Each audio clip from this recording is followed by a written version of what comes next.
Hi everyone. हमारा next chapter है basically identical particles and Pauli's exclusion principle. Exam में इससे क्वेश्चंस पूछे जाते हैं, ठीक है। तो सबसे पहले हम डायरेक्टली उसी पार्ट पर चलते हैं जहां से आपके एग्जाम में क्वेश्चंस आएंगे। तो यहाँ पे देखिए identical particle exchange of symmetry of wave function, ये पूछा जाता है डायरेक्टली कि आइडेंटिकल पार्टिकल की डेफिनेशन क्या है। ओके, सबसे पहले उसकी डेफिनेशन देखनी है अपन को। If in a system of particles on interchanging the position and the spin coordinate of any two particles, there is no physical way to know that a change has been made in the system, then the system is said to be consisted of identical particles। कहना चाह रहा है कि अगर मान लीजिए हमारे पास एक सिस्टम है, उसमें बहुत सारे पार्टिकल्स रखे हुए हैं, और अगर हमने किन्हीं दो पार्टिकल्स को उठाया और उन्हें एक्सचेंज कर दिया, एक की जगह पहले को रख दिया और पहले की जगह दूसरे को रख दिया, और बाद में उनके पोजीशन और स्पिन कोऑर्डिनेट दोनों ही चेंज कर दिए हमने, और उसके बाद भी ऐसा कोई तरीका नहीं है कि किसी को हम पूछ सके कि बताइए हमने जो एक्सचेंज किया है वो कौन से दो पार्टिकल्स में किया है। तो कोई फिजिकल वे है ही नहीं अगर दोनों में ये पता करने का कि इनको एक्सचेंज कर दिया हो, तो वो कहलाते हैं आइडेंटिकल पार्टिकल। जैसे दो इलेक्ट्रॉन है, दोनों इलेक्ट्रॉन क्या करते हैं, बिल्कुल एक जैसे दिखते हैं, तो अगर उनकी पोजीशन एक्सचेंज कर दो तो भी हमें पता नहीं चलेगा, लेकिन हाँ स्पिन के साथ में इलेक्ट्रॉन का पता चल सकता है। तो यहाँ पर आइडेंटिकल पार्टिकल का मतलब क्या है कि ऐसे पार्टिकल जिन्हें एक्सचेंज करने पे पता ही ना चले कि एक्सचेंज हुआ है, उन्हें क्या कहते हैं, आइडेंटिकल पार्टिकल। ओके, देखो, there is a fundamental difference between classical and quantum mechanical description of a system containing identical particle. Classical और क्वांटम मैकेनिकल जो डिस्क्रिप्शन है, मतलब ये जो आइडेंटिकल पार्टिकल है इनको डिस्क्राइब करने के जो मेथड हैं वो क्लासिकल मेथड्स भी है और क्वांटम मैकेनिकल मेथड भी हैं, उनमें डिफरेंस होता है। तो देखते हैं क्या डिफरेंस होता है। In classical description we can assign labels to the identical particle. We can illustrate this by a specific example. Suppose a box contain two identical particle, say electron। तो क्लासिकली हमने क्या किया है, मान लीजिए एक बॉक्स दिया है और उसमें दो इलेक्ट्रॉन रख दिए हैं, ठीक है। Classically, the electron travel in sharply defined trajectories so that by observing the system constantly, we can distinguish between them. That is, इसका मतलब क्या है, if at some instant we label the electrons 1 and 2, classical description में हमें उन दोनों इलेक्ट्रॉनों को लेबलिंग करनी पड़ेगी कि ये इलेक्ट्रॉन है, इसकी लेबलिंग कर दी 1, और ये इलेक्ट्रॉन है, इसकी लेबलिंग कर दी 2, ठीक है। तो if at some instant we label the electrons as 1 and 2, we can constantly watch their motion. अब अगर ये घूम रहे हैं, कंटिन्यू कहीं पर भी जा रहे हैं, तो हम पहले वाले इलेक्ट्रॉन पे अपनी आंखें, बिल्कुल हमारा ऑब्जर्वेशन जो रहेगा वो पहले वाले इलेक्ट्रॉन पे है, तो हमें पता रहेगा कि वो कौन से पाथ को फॉलो कर रहा है और वापस वहां पे आ रहा है। इसी तरह से अगर हम सेकंड वाले इलेक्ट्रॉन पे ध्यान रखें तो वो कहाँ कहाँ पर जाकर वापस आ रहा है हमें पता रहेगा, लेकिन ये पता तभी रहेगा जब हम उनकी लेबलिंग करेंगे, जब हम उनके ऊपर लेबल लगा देंगे कि ये इलेक्ट्रॉन नंबर 1 है और ये इलेक्ट्रॉन नंबर 2 है, ठीक है। But this is not possible in quantum mechanical description. ये क्वांटम मैकेनिकल डिस्क्रिप्शन में पॉसिबल नहीं है, क्योंकि uncertainty principle does not allow us to observe constantly the motion of the electron without disturbing the system. Quantum mechanics में क्या होता है कि जैसे ही हम किसी सिस्टम को ऑब्जर्व करते हैं, ऑब्जर्व करते टाइम पे भी आपको पता है रेडिएशन सोर्स पे गिरती है, ऑब्जर्व करने के लिए रेडिएशन से डालनी पड़ेगी, उस रेडिएशन से ही वो सिस्टम जो है वो डिस्टर्ब हो जाता है। तो हम जो उसकी पोजीशन देखते हैं वो उसकी एक्चुअल पोजीशन नहीं होती है, बल्कि डिस्टर्बेंस के बाद वाली पोजीशन होती है। तो क्वांटम मैकेनिक्स में ये पॉसिबल नहीं है। अब आगे क्या है, any experiment can tell only that an electron was located at a given point at a certain instant but not one which one it was. मतलब हमें रेडिएशन के बाद में पता चल सकता है, ऑब्जर्वेशन के बाद पता चल सकता है कि वो कहाँ था, लेकिन हम देखना चाह रहे थे कि ऑब्जर्वेशन से पहले वो कहाँ था, तो वो नहीं दिखाई देगा। In other word, in quantum mechanics the finite extent of the wave function associated with electron results in an overlapping of these wave function। अब क्योंकि इलेक्ट्रॉन दो अलग अलग जगह पे है और क्वांटम मैकेनिक्स में डी ब्रोगली ने कहा था कि एसोसिएटेड वेव होती है, तो वेव फंक्शन के थ्रू हम उसको डिस्क्राइब करते हैं, और वेव फंक्शन एक जगह पे नहीं होता है, वेव फंक्शन फैला हुआ होता है किसी रेंज में, तो उस रेंज में इलेक्ट्रॉन के पाए जाने की प्रोबेबिलिटी की अपन बात करते हैं। Therefore a quantum mechanical description of a system of identical particle should take into account the indistinguishability of the identical particle। Exam में ये भी आता है आपके पास में कि indistinguishability of particle क्या होता है, आगे आ जाएगा वैसे इसकी definition. it should not depend on the assignment of label of identical particle। this places a restriction upon mathematical form of the wave function required to describe a system of two or more identical particle। ये theory इतने काम की नहीं है, बस मैंने समझाया आपको थोड़ा सा, है ना। अब यहाँ पर एक सिस्टम देखिए, let us describe the above system, box with two electron, एक बॉक्स है उसमें दो इलेक्ट्रॉन है, और हम पढ़ेंगे उसका कौन सा description, quantum mechanical. We ignore the mutual interaction of the electron, हालांकि दोनों इलेक्ट्रॉन के बीच में रिपल्शन हो सकता है, करेक्ट, लेकिन हम उस रिपल्शन को अवॉइड कर देंगे, हम उन दोनों को अलग अलग मानेंगे कि बीच में उनके इंटरेक्शन हो ही नहीं रहा है। The Hamiltonian operator for the system can be written as the sum of the Hamiltonian operator for individual electron। तो अगर पहले इलेक्ट्रॉन का हैमिल्टोनियन है H1, दूसरे का है H2, तो पूरे सिस्टम का हैमिल्टोनियन क्या हो जाएगा, H is equals to H1 plus H2, ठीक है। और wave function can be written as the product, आपको पता है वेव फंक्शन जो होता है वो प्रोबेबिलिटी के रूल्स फॉलो करता है, तो अगर पहले का वेव फंक्शन है साई वन, दूसरे का है साई टू, तो टोटल वेव फंक्शन सिस्टम का क्या होगा, साई वन टू जो होगा वो साई वन और साई टू का प्रोडक्ट होगा। अब यहाँ पे वन और टू क्या है, one two represent the positional and the spin coordinate of electron one two respectively. ये जो वन है वो एक पहले इलेक्ट्रॉन का पोजीशन और स्पिन कोऑर्डिनेट रिप्रेजेंट कर रहा है, और जो टू है वो दूसरे इलेक्ट्रॉन का पोजीशन और स्पिन कोऑर्डिनेट रिप्रेजेंट कर रहा है। If the electron one is in quantum state A, पहला इलेक्ट्रॉन जो है वो मान लीजिए कौन सी स्टेट में है, ए में है, तो हमें क्या लिखना पड़ेगा, and the particle two is in state B, अगर वो दूसरा बी में है, तो अब क्वांटम मैकेनिक्स के हिसाब से वेव फंक्शन क्या बनेगा, इस तरह से psi A one psi B two. Psi A one का मतलब क्या है कि फर्स्ट नंबर का इलेक्ट्रॉन, इलेक्ट्रॉन नंबर वन कौन से स्टेट में है, ए स्टेट में, सेकेंड नंबर का इलेक्ट्रॉन कौन से स्टेट में है, बी स्टेट में, ठीक है। वी राइट इट एज, हम इसे दूसरे तरीके से लिख देते हैं क्योंकि प्रोडक्ट तो है ही, तो साई वन टू हम लिख देते हैं psi A B. Psi A B जो है उसे हमने लिख दिया और इक्वेशन नंबर वन दे दिया। Okay, now a wave function indicating the electron, अब एक्सचेंज करते हैं, इलेक्ट्रॉन वन जो है मान लीजिए वो बी में है और इलेक्ट्रॉन टू जो है वो ए में है, तो क्या होगा, ए और बी को एक्सचेंज कर दीजिए, ऊपर वाले इक्वेशन में जहाँ ए है वहाँ बी कर दीजिए, जहाँ बी है वहाँ ए कर दीजिए, तो साई बी ए हो जाएगा, और यहाँ साई बी वन और यहाँ साई ए टू हो जाएगा, equation number two.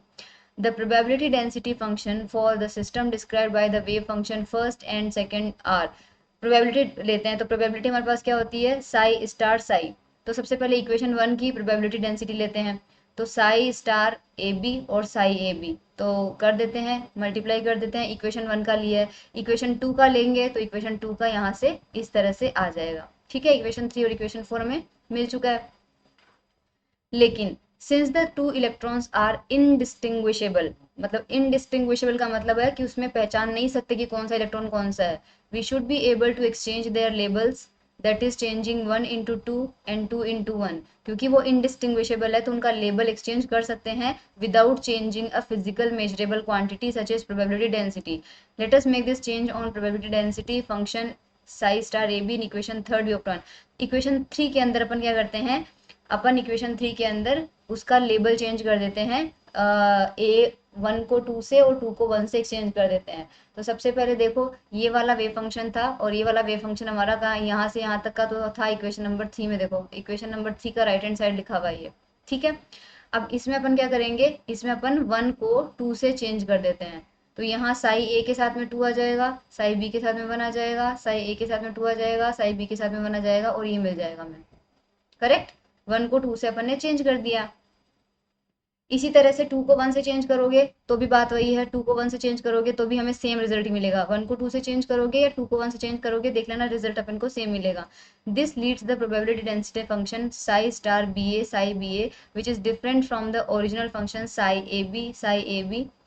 This means that a relabeling of the electron does not change the probability density function calculated from the wave function psi ab, and the same is true for psi ba।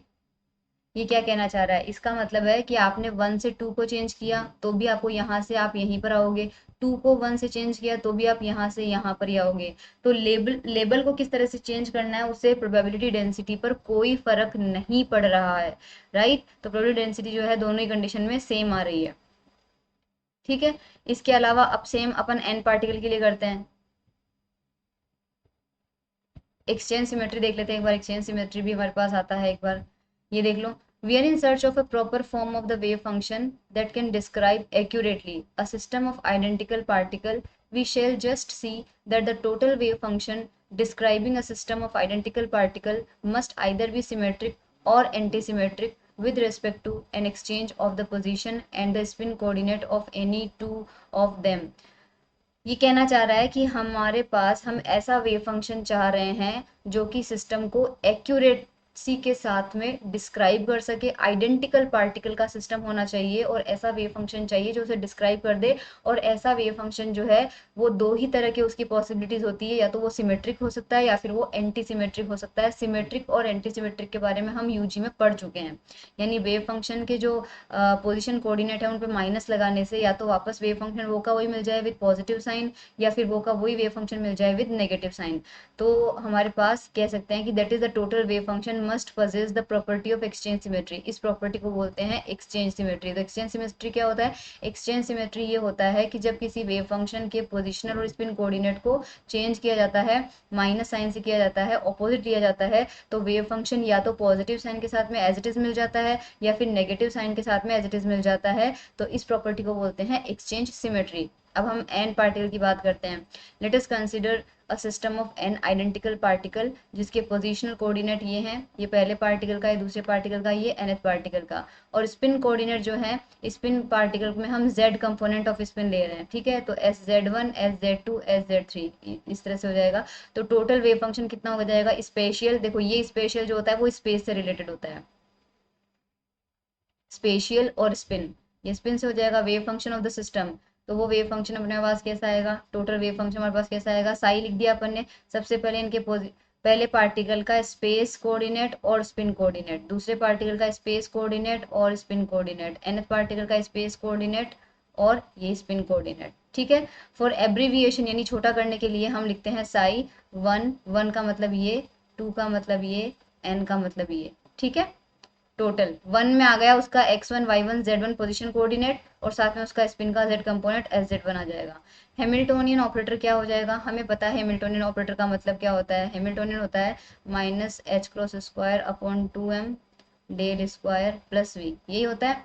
H cross को क्या लिखेंगे? h upon 2 पाई, तो अपने पास आ जाएगा H square upon, तो ये minus का H square upon 8 pi square m आ जाएगा। साथ में डेल स्क्वायर लिखना है हमें, तो हमारे पास क्योंकि बहुत सारे पार्टिकल है तो n पार्टिकल है, तो del 1 square, del 2 square, del 3 square, del n square plus potential energy, तो v ले लिया पहले पार्टिकल दूसरे पार्टिकल, और ये भी सब क्योंकि पोटेंशियल एनर्जी जो होती है वो केवल पोजीशन पे डिपेंड करती है। तो ये हैमिल्टोनियन हमारे पास मिल गया। Now if any two particle से 1 and 2 आर इंटरचेंज, अब इसमें हम 1 और 2 को इंटरचेंज करते हैं तो हैमिल्टोनियन हमें क्या मिलता है? तो 1 और 2 को चेंज करेंगे तो देखो ये टर्म एज इट इज रहेगा। यहाँ पर पहले क्या था? डेल 1 स्क्वायर, और यहाँ पे क्या था?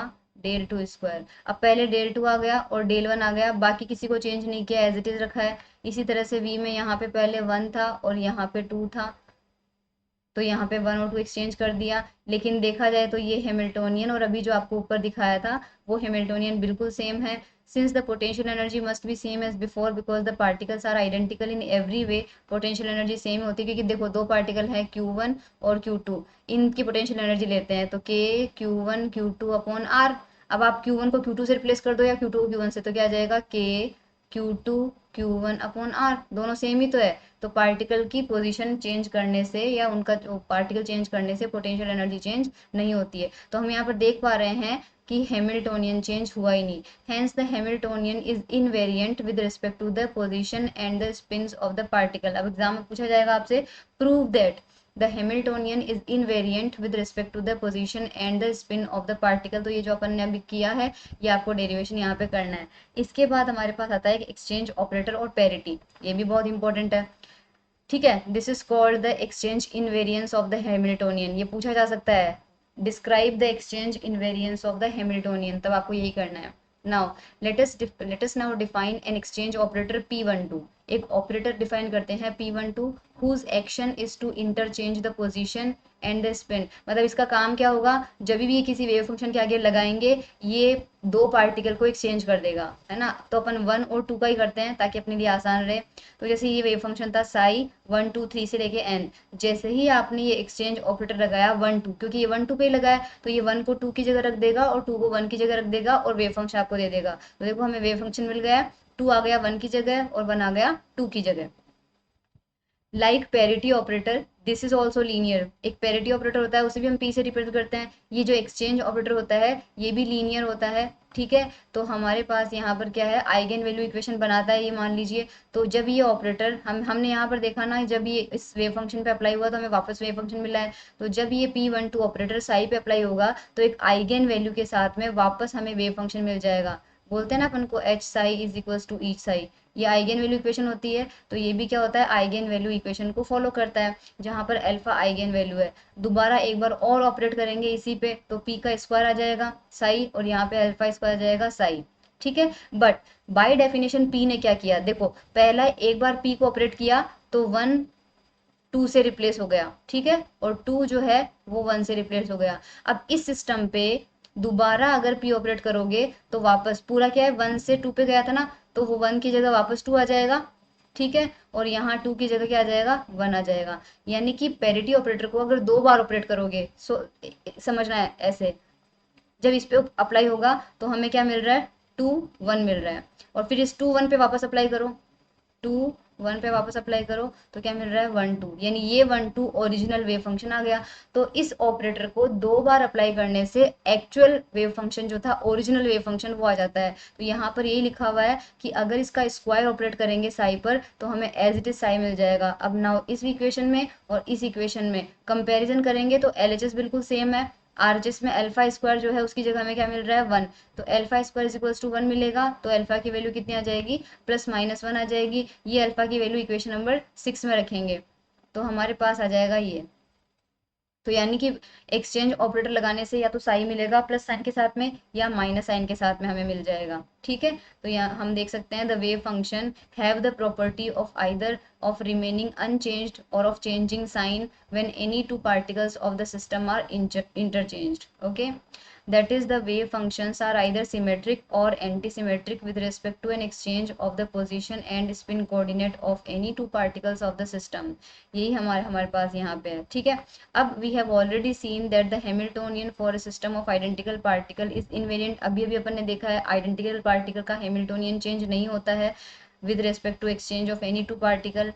तो this means that the Hamiltonian and the exchange operator commute. देखो अगर हम ये हैमिल्टोनियन जो है वो इनवेरिएंट रहता है, इनवेरिएंट का मतलब एक तरह से कांस्टेंट है। तो किसी भी कांस्टेंट का अगर आप कम्यूटेटर ब्रैकेट लोगे तो किसी भी कांस्टेंट के साथ वो वैल्यू जीरो ही आएगी। तो अगर यहाँ पे कम्यूटेटर ब्रैकेट लेते हैं, क्वांटम मैकेनिक्स में आपने पढ़ा है, तो सबसे पहले क्या होगा, H P two minus P two H, तो वो जीरो रहेगा क्योंकि एच जो है वो बदला ही नहीं, एच क्या रहेगा, सेम रहेगा या फिर कांस्टेंट था। कांस्टेंट के साथ किसी भी ऑपरेटर का कम्यूटेटर लोगे तो वो कितना आएगा, जीरो आएगा। तो ये भी आपके पास एक नई चीज पता चल गई। अब हमारे पास आता है कि जो प्लस साइन वाले कौन से होता है, those particle which can be describe by only symmetric wave function are called Bose particle और बोसोन। सो बोसोन के लिए हमारे पास है साई जो एन होगा वो क्या होगा, प्लस का साई एन के बराबर होगा। ये आपने थर्मोडायनेमिक्स और स्टैटिस्टिकल फिजिक्स में भी पढ़ा है, ठीक है। इसके एग्जाम्पल भी ध्यान रख लीजिए, फोटोन उसका स्पिन एक होता है, ड्यूटेरोन स्पिन एक होता है, अल्फा पार्टिकल स्पिन जीरो होता है, ground state helium atom spin zero होता है। एग्जाम में 1 मार्क में पूछे जा सकते हैं। ऑन द अदर हैंड अगर साई जो है वो माइनस साइन के साथ में मिलता है, माइनस साइन के साथ में, तो ये एंटी सिमेट्रिक वेव फंक्शन होता है। इन वाले पार्टिकल को फर्मियोन बोलते हैं या फर्मी पार्टिकल बोलते हैं। और जितने भी हाफ इंटीग्रल पार्टिकल होते हैं, हाफ इंटीग्रल स्पिन वाले पार्टिकल होते हैं, जैसे कि electrons, proton, neutron, mu meson, सबका स्पिन कितना है, 1/2 ही हो जाएंगे आपके पास फर्मियोन, ठीक है। Thank you so much everyone.